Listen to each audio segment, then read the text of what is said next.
En el mundo antiguo, la fe no estaba organizada en capítulos y versículos. Era transmitida a través de la memoria, de la repetición y de la cuidadosa preservación de textos que no existían para agradar, sino para guardar revelaciones. Incluso antes de que existiera una Biblia organizada como la conocemos hoy, ya circulaba un vasto conjunto de escritos entre las comunidades de fe. Algunos se leían públicamente, otros se estudiaban en silencio. Algunos permanecían accesibles, otros se reservaban solo para los más experimentados. La Biblia que llegó hasta nosotros es el resultado de un proceso largo, sólido y necesario. Pero ese proceso también implicó decisiones humanas. No todo texto conocido permaneció. No todo texto leído fue canonizado. No toda revelación fue considerada apropiada para todos. Y es en este punto donde surge un libro que atravesó generaciones provocando fascinación, temor e incomodidad. Un libro que no fue descartado por ser falso, sino porque revelaba demasiado. El nombre de ese libro es el libro de Enoc. Enoc no es presentado como un profeta común, ni como un patriarca con una biografía extensa. De hecho, apenas aparece, pero cuando aparece la Biblia dice algo que ningún otro texto dice sobre nadie más. Enoc caminó con Dios y desapareció porque Dios se lo llevó. Ninguna muerte, ninguna tumba, ninguna narrativa de final, solo silencio. Y en el mundo antiguo el silencio nunca estaba vacío, indicaba misterio. Con el paso del tiempo, las tradiciones judías comenzaron a preservar relatos asociados a Enoc, no como leyendas populares, sino como textos organizados, transmitidos con cuidado. El libro de Enoc no surge como una narrativa simple, surge como un registro estructurado del mundo espiritual, y eso ya lo hacía diferente.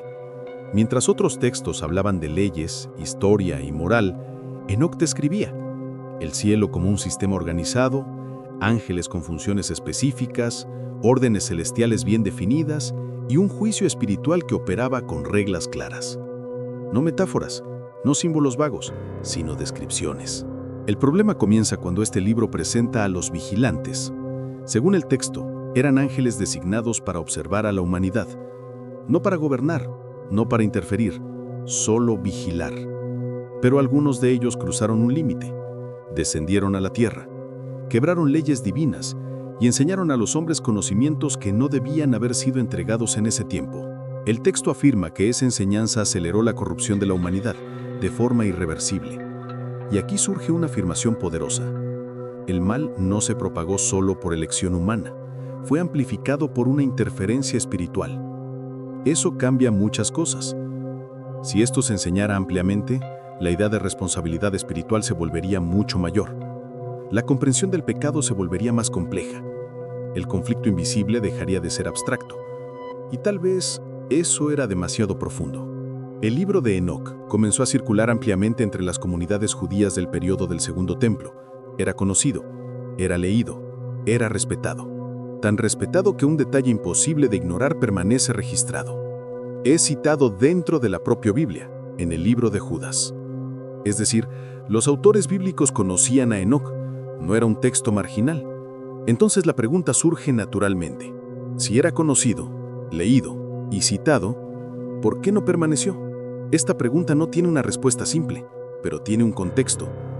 A medida que las comunidades crecían, un desafío se hacía evidente: la unidad doctrinal. Textos muy profundos exigen una interpretación madura, y las interpretaciones inmaduras generan confusión. El libro de Enoc no facilitaba la fe, la profundizaba. Y profundizar siempre implica riesgo. Al final de esta primera etapa, algo ya queda claro. El libro de Enoc no fue rechazado por falta de valor. Fue dejado fuera por un exceso de densidad espiritual. Y eso nos conduce a la siguiente parte. La desaparición de un libro rara vez ocurre de forma repentina. Los textos importantes no desaparecen de un día para otro. Desaparecen lentamente. Copia tras copia que deja de hacerse. Lectura tras lectura que deja de ocurrir. Enseñanza tras enseñanza que comienza a evitarse. Y eso fue exactamente lo que ocurrió con el libro de Enoc. No fue quemado. No fue declarado herético en un gran concilio. No fue prohibido por un decreto universal. Fue tratado de una manera más sofisticada. Fue silenciado. Un texto sin circulación muere por sí solo. Durante los primeros siglos del cristianismo, la fe se expandía rápidamente. nuevas culturas, nuevos pueblos, nuevos niveles de comprensión. En ese contexto, los textos que exigían un alto grado de madurez espiritual se comenzaron a ver como arriesgados. El libro de Enoc hablaba de ángeles caídos con hombres, fenómenos espirituales organizados, tiempos determinados para el juicio, cadenas espirituales, estructuras invisibles funcionando activamente. Nada de esto contradecía directamente la fe cristiana, pero todo ello la complejizaba excesivamente. Enseñar la salvación ya no era sencillo. Enseñar la estructura celestial aún menos. Y los textos complejos no son ideales para movimientos en expansión. La uniformidad era necesaria. Pero aquí hay un detalle extremadamente importante. El libro de Enoc nunca fue declarado falso. Eso por sí solo es revelador. Simplemente dejó de ser incluido en las listas finales del canon occidental. Mientras tanto, algo curioso ocurría lejos de los grandes centros cristianos. En Etiopía, el libro de Enoc nunca dejó de existir. La Iglesia Ortodoxa etíope lo preservó como escritura inspirada.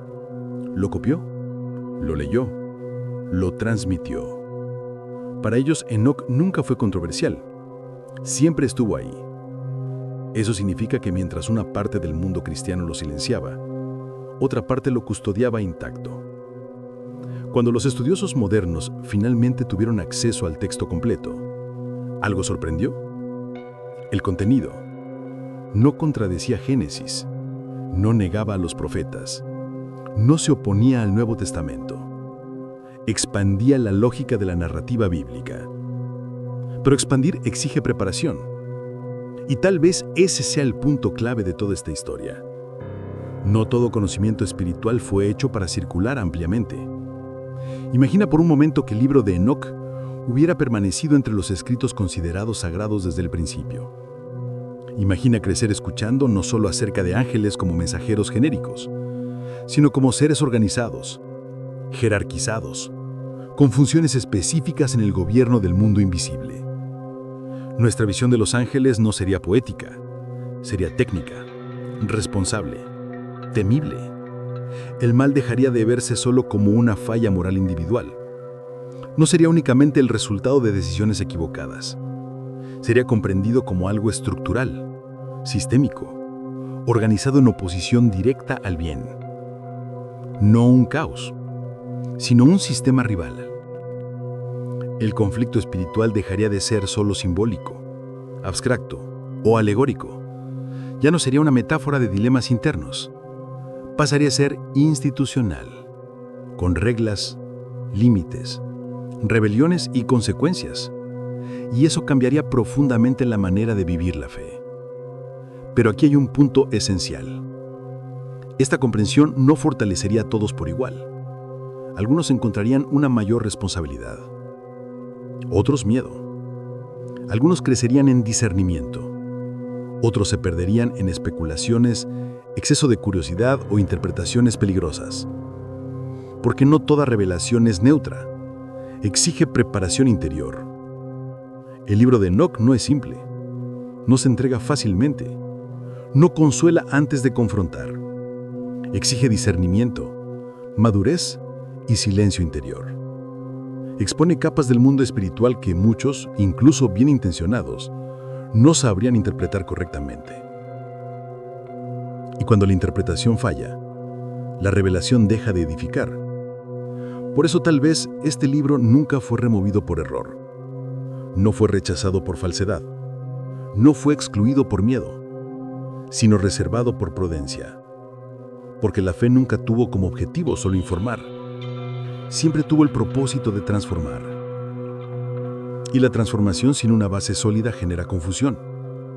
La fe necesita edificar, necesita sostener, necesita conducir a la esperanza. No confundir, no sobrecargar, no aplastar. Y no toda generación está preparada para cargar el mismo nivel de revelación. Por eso la pregunta final no es, y tal vez nunca fue, ¿este libro es verdadero? La pregunta más honesta, más profunda, más peligrosa es otra. ¿Estamos preparados para él? Porque la revelación sin madurez no libera. Pesa. Exige. Exige responsabilidad y no todos cargan el peso de la misma manera. Si llegaste hasta aquí, ya habrás percibido algo esencial. El silencio en torno a Enoc nunca fue vacío. No fue fruto del olvido. No fue fruto del azar. Fue intencional. El silencio a veces también es una forma de cuidado.